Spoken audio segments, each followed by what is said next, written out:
Attorneys for a former Army psychiatrist who has been on death row for over a decade for killing 13 people during a shooting rampage on Fort Hood is requesting a sentencing retrial.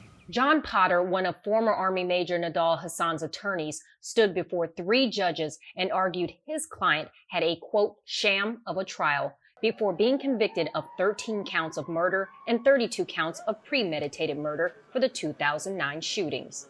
Only 14 people were allowed to witness the proceedings. Of those people, Alonzo Lunsford. He said he was shot 7 times. And even to my last dying breath, now I'm going to use that to save those people that were inside. Potter argued Hasan never had a psychological evaluation and was not competent to represent himself when he was tried in 2013. He also said that Hasan broke the law by pleading guilty, a violation of the Uniform Code of Military Justice. Potter added that 2 panel members at the trial may have been biased and that there should have been a change of venue away from the fort for safety and fairness reasons. But government lawyers responded that Hasan was found competent, and the judge spoke to each panel member and found they could judge the case without prejudice. The government also argued that there was no need for a change of venue because all panel members were not from Fort Hood, nor were they there on the installation when the shooting occurred. Here it is 10 years later. He wants to appeal it? For what?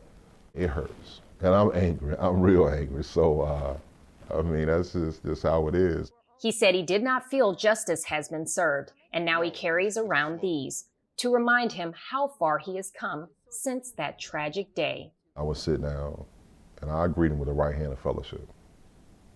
And I would grip his hand tight.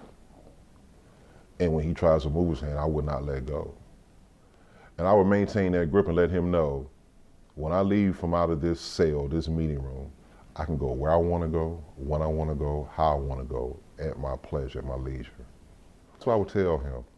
So those pains that he feels, think about those 14 that he took away from us that day. Think about the 32 that he tried to take away from us that day. And out of everybody that got hit, I'm 6'9½", 300 pounds. And I was within 5 feet of him, and he couldn't get the target right. Poor choice, very poor choice. The judges listened to over 2 hours of arguments from the defense and government appellate counsels. They said they're going to review all the information so that way they can determine if Nidal Hasan indeed deserves a sentencing retrial. Therese Garnier, Newsy for Belvoir.